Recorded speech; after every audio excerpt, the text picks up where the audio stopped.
যে আমরা কে কতটুকু ভালোবাসি। যদি ভগবানকে ভালোবাসি তাহলে ভগবান যে আদেশ, ভগবান যে নির্দেশ, ভগবান যা বলেছেন এগুলো আমরা পালন করি কিনা নিজকে প্রশ্ন করবেন। গীতাতে ভগবান অনেক আদেশ দিয়েছেন। ভগবান কি খায় কি খায় না, ভগবান আমাদের জন্য কি নির্দেশ, আমরা কিভাবে সুখে থাকতে পারি, ভালো থাকতে পারি, এই জগতে আমাদের ভালো থাকার উপায় সব কিছু ভগবান গীতাতে বলে দিয়েছেন। কিন্তু যদি আমরা পালন করি ভালো থাকতে পারবো, পালন না করলে ভালো থাকার কোনো সম্ভাবনা নেই, কোনো সম্ভাবনা নেই। একটাই সূত্র, শুধু রঘুকে এটা বলেছিলেন, দেখ রঘু, তোর কর্মের যে ফল এটা আমি মাফ করে দিতে পারি না। আজকে আমি ছোট্ট দুইটা লীলা বলবো। এর আগে এই অষ্টম দিন আজকে শ্রী চৈতন্য মহাপ্রভু যে মাকে কত ভালোবাসে দেখেন। কিন্তু এই জগতে বর্তমান যে পরিবেশ, বর্তমান যে পরিস্থিতি, প্রত্যেকটা পরিবার, প্রত্যেকটা গৃহ কি এই ভাব আছে? যখন মহাপ্রভু সন্ন্যাস গ্রহণ করলেন তখন মাকে বলছেন, মা আমি তো সন্ন্যাস নিয়েছি, আমি এখন এখানে থাকবো না, আমি বৃন্দাবন অথবা পুরীধাম আমি এখানে আমি থাকবো, প্রচার করব, ধর্মীয়ভাবে মানুষকে বলবো, ধর্ম কথা বলবো, মানুষকে ভালো পথে নিয়ে আসবো। ঠিক ইস্কন যেই কাজটা করেন, মানুষকে ভক্তিপথে আনার জন্য তারা কত কষ্ট করেন সাধুরা।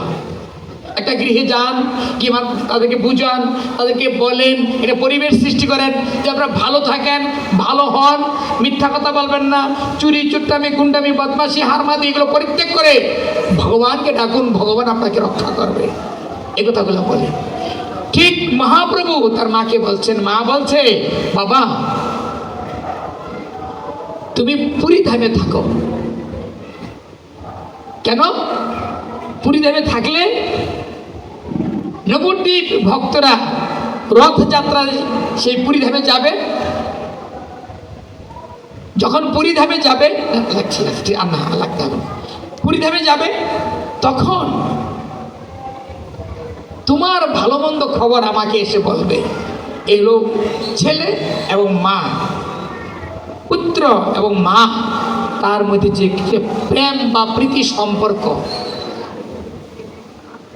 সন্ন্যাস হয়েও মহাপ্রভু বলছেন, মা তুমি যা বলছো তাই করো, বৃন্দাবনে যাব না, আমি পুরী ধামেই থাকবো। এই হলো মায়ের আদেশ পালন করা।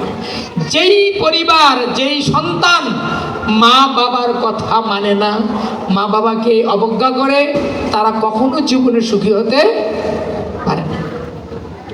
সুখ কামনা করলো সুখ কখনো তাকে ধরা দেবে না।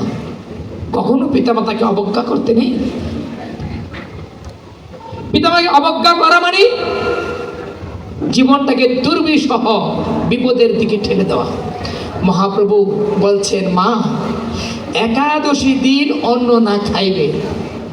মা বলছে, বাবা তুমি যা বলছো আমি পালন করব, আমি একাদশীর তিথিতে কখনো কোনো দিন অন্ন গ্রহণ করব না।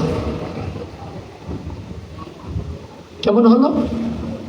এইটাই হলো বৈষ্ণব কালচার, বৈষ্ণব রীতি, সাধুর রীতি।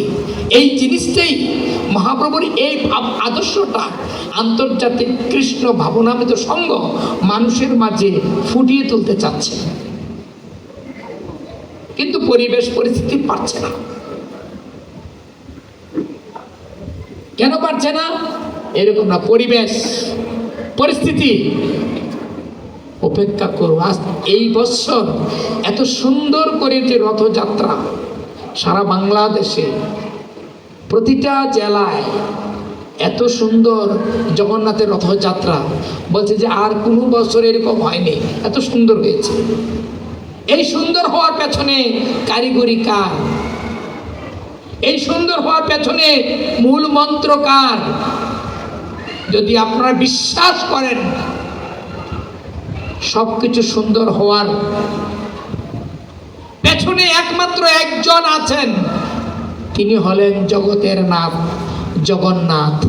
জয় জয় নিতাই গৌর প্রেমানন্দে।